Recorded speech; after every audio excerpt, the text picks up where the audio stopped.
Dzień dobry. Witam Was na filmie dotyczącym jak wybrać temat do egzaminu ustnego DSD-2, czyli Mündliche Kommunikation, do tej części numer 2 egzaminu. Przypominam, że w pierwszej części egzaminu ustnego dostajemy takie dymki od komisji, a w drugiej części prezentujemy nasz projekt. I film prawdopodobnie przedstawia sytuację, w jakiej w tej chwili jesteście.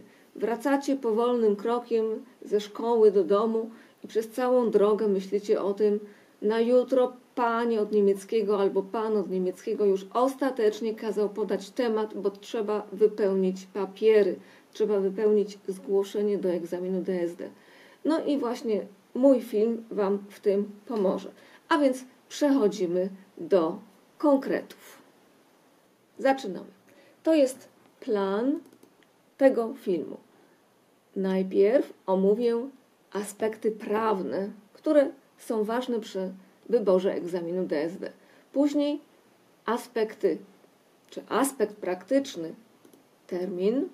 Później aspekt praktyczny, szukanie informacji, bo my mamy znaleźć informacje i je potem zaprezentować. Następnie omówię poziom trudności, że to nie może być temat na poziomie A2-B1. Pod punktem 5 będziemy mówić o Sternchen-Themen. W punkcie 6 jak sformułować temat i w punkcie 7 pewnie to, co Was będzie najbardziej interesować, podam przykładowe tematy, tak żeby mogły być inspiracją dla Was z działu kształcenie, jedzenie, prawda? Społeczeństwo, zdrowie, kultura, media, polityka, sport, szkoła, sport. Dlaczego mam tu 2 razy sport? Aha, tutaj mam, rozumiem, tu mam źle. I zwierzęta, Umwelt, ruch drogowy, czyli tam komunikacja i gospodarka. Tak? No więc będzie trochę tych tematów. I w punkcie 8 nastąpi podsumowanie. I tutaj, by the way, coś mi się przypomniało.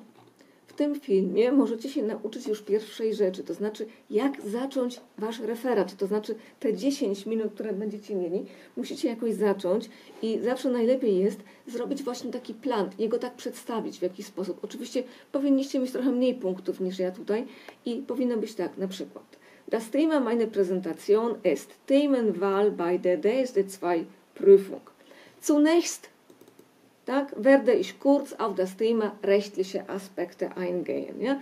Im zweiten Teil meiner Präsentation, da werde ich Ihnen praktische Aspekte vorstellen. Danach spreche ich über Schwierigkeitsgrad bei der MK. Dann anschließend und am Ende möchte ich alles kurz zusammenfassen. Oczywiście przygotuję również w przyszłości kolejne filmy. Popatrzmy na aspekty prawne, czyli pierwsza sprawa, nauczyciel musi zaakceptować temat. A więc nie może być tak, że sami wybieramy sobie temat. Nie. Temat jest akceptowany. Może być tak, że na przykład w jednym mieście zaakceptują taki temat, a w innym powiedzą, że on się nie nadaje.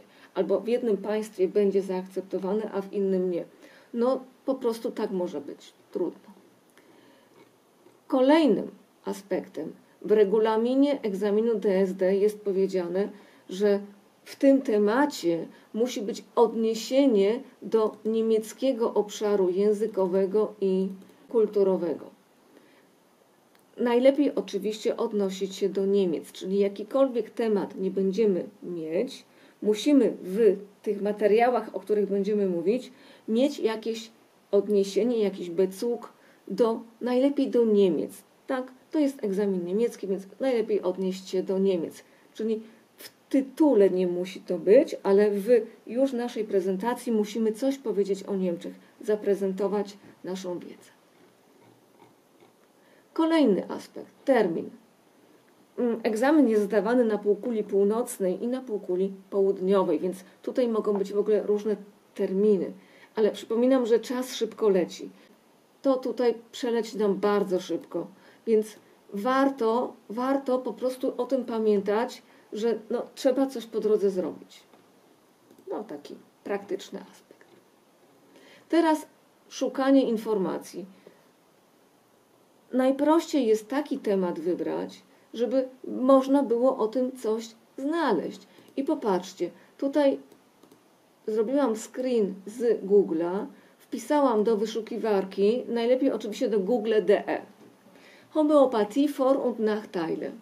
I co tutaj znalazłam? Vor- und Nachteile von Homöopathie. Albo Homöopathie oder Schulmedizin. I zobaczcie, już na przykład tutaj jest fajny tytuł do naszego tematu. Czyli możemy zadać pytanie, czy homeopatia, czy medycyna taka naturalna, akademicka, tak? Schulmedizin to jest medycyna akademicka. Albo na przykład tak, wirksam oder placebo, pro und contra homeopatii. Czyli już coś mamy. W związku z tym wasz temat musi być taki, żeby o nim się coś dało znaleźć, żeby ktoś nie wymyślił sobie tematy totalnie trudne do odnalezienia. Ważna jest też statystyka, ona się przydaje, więc też musimy mieć taki jakiś temat, żeby do niego można było w jakiś sposób odnaleźć w miarę aktualną statystykę. Czyli na przykład tutaj może być statystyka w tym temacie, ile osób rocznie na przykład leczy się homeopatycznie w Polsce oraz w Niemczech, ponieważ musi być to odniesienie do Niemiec, czyli jak na przykład funkcjonują pacjenci w Niemczech, jak funkcjonują pacjenci w Polsce. Kolejnym aspektem jest poziom trudności, czyli temat na DSD-2 musi być tematem w miarę ambitnym. Po prostu, po pierwsze, jak zrobimy propozycję tematu za prostego, to nam nauczyciel tego nie zaakceptuje. Po drugie, gdybyśmy zrobili zbyt prosty temat, nawet jeżeli zostałby zaakceptowany, to podczas egzaminu to będzie widoczne. Takimi tematami na przykład, które po prostu nie są tematami na poziomie DSD-2, to jest czy żyć na wsi, czy w mieście na przykład. Nie, to jest temat na DSD-1. Albo czy dzieci powinny pomagać w pracach domowych. To jest temat na DSD-1. Czyli nasz temat musi być taki ambitny, pasujący do DSD-2. Dobrze. Teraz jest punkt 6, Sternchen-Themen. Jak wiecie od waszych nauczycieli zapewne, na każdy rok są podane Sternchen-Themen. To są takie obszary. I tutaj, ponieważ będziecie ten film oglądać albo teraz, albo też na przykład za rok czy za 2, nie podałam żadnych dat. To jest, załóżmy, ten rok. Tutaj oglądacie dzisiaj i to jest rok ten bieżący. I w każdym takim roku jest właśnie obszar pierwszy, obszar drugi i obszar trzeci. I one mają podpunkty. Tu może być na przykład tych podpunktów mniej, tu może być na przykład więcej, jakoś takoś. I teraz, skoro to jest na dany rok, to wiedzą wasi nauczyciele, to możecie się dowiedzieć od nauczycieli, na pewno wam to już podali.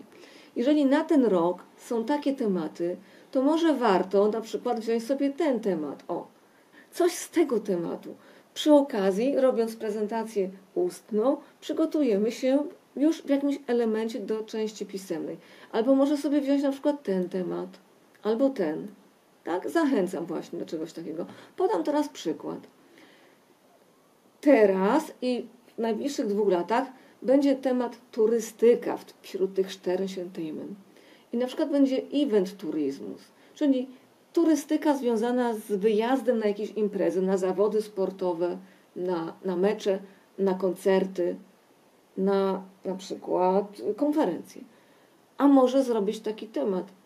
Czy koncerty niszczą planetę, tak? Czy koncerty są szkodliwe dla środowiska? Bo jak na koncert jedzie 30 000 osób, one muszą dojechać, przyjechać samolotami, autami, bo tu chodzi o turystykę. Nie tak, że ktoś na przykład mieszka w mieście X i w tym mieście X odbywa się koncert.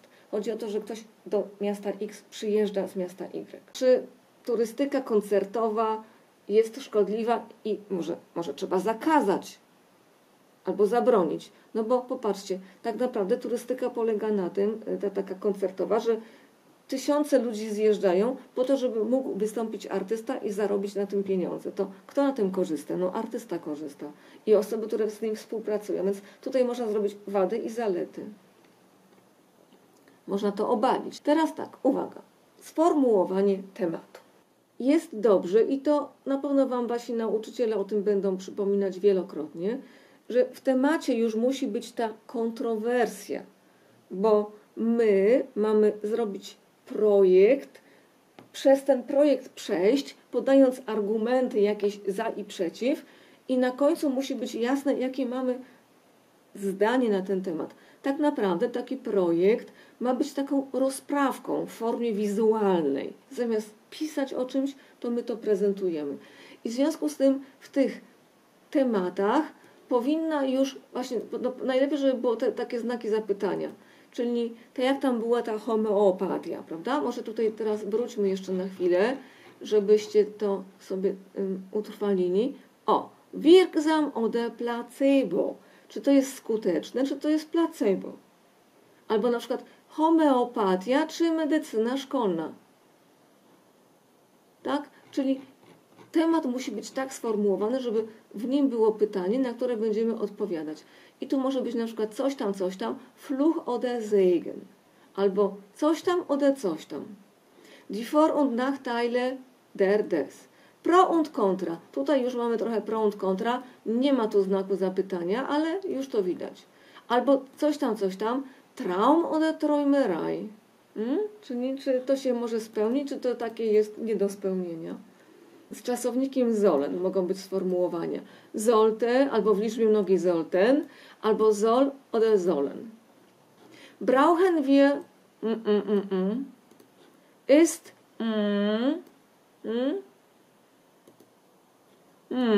O, tutaj jest najciekawszy temat. Patrzcie, to jest idealna propozycja, że tu możecie wstawić coś własnego, ale żeby miało na końcu znak zapytania. Właśnie tak to róbcie najlepiej. I teraz, bardzo proszę, przykładowe tematy. Wow. Bildung.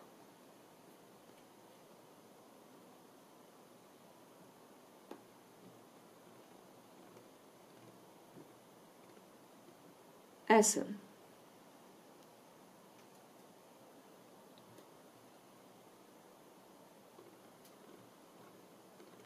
Gesellschaft.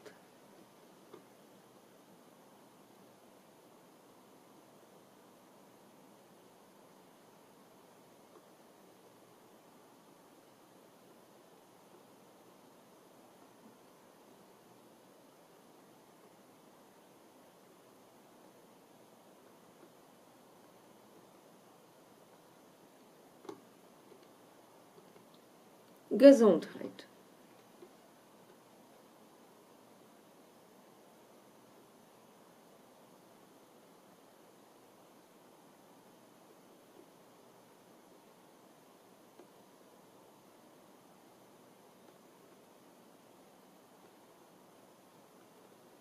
Przypominam raz jeszcze, temat jest sformułowany w sposób taki neutralny. Tu ewentualnie można nasz kraj dać, albo Niemcy tutaj można dać, tak?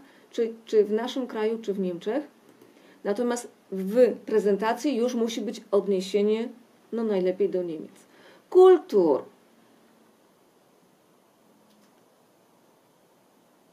O, to jest fajne, nie?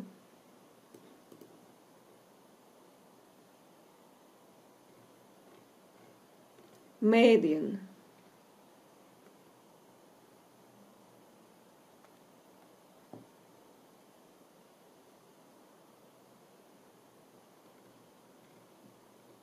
Politik.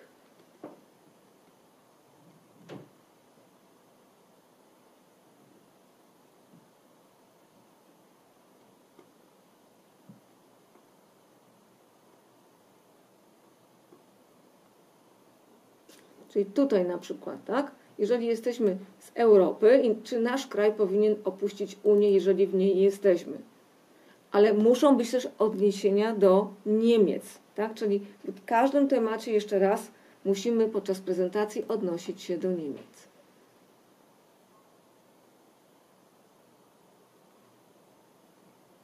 Schule.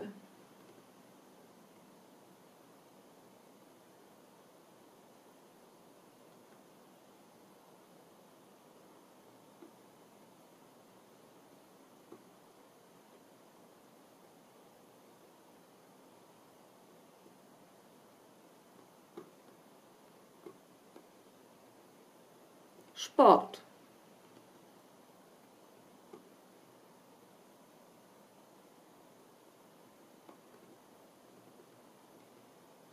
Tiere.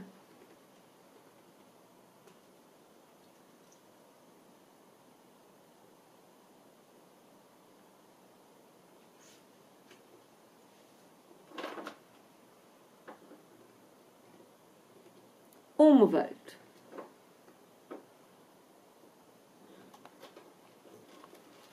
A, tutaj widzę, że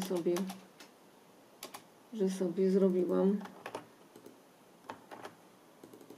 z tym Verkehrem. Dobrze, w takim razie uwaga, tutaj zrobimy sobie elegancko, tak jak należy. Dobra. Dobra. No i teraz już oficjalnie Verkehr.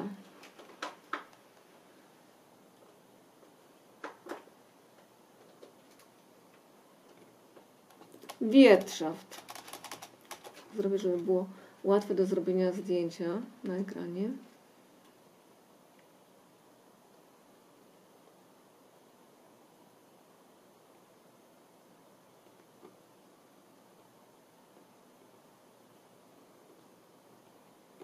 Zusammenfassung, czyli teraz tak, już wiemy, jak ma wyglądać tytuł tematu, wiemy, że musi być jakaś kontrowersja, wiemy, że musimy w nim również się w jakiś sposób odnieść, najlepiej do Niemiec i mamy kilka wzorów, jak to może wyglądać. W związku z tym każdy może teraz już w poprawny sposób wybrać swój projekt, pamiętając o tym, że to musi być projekt do zrobienia, do znalezienia materiałów, które damy radę zrobić.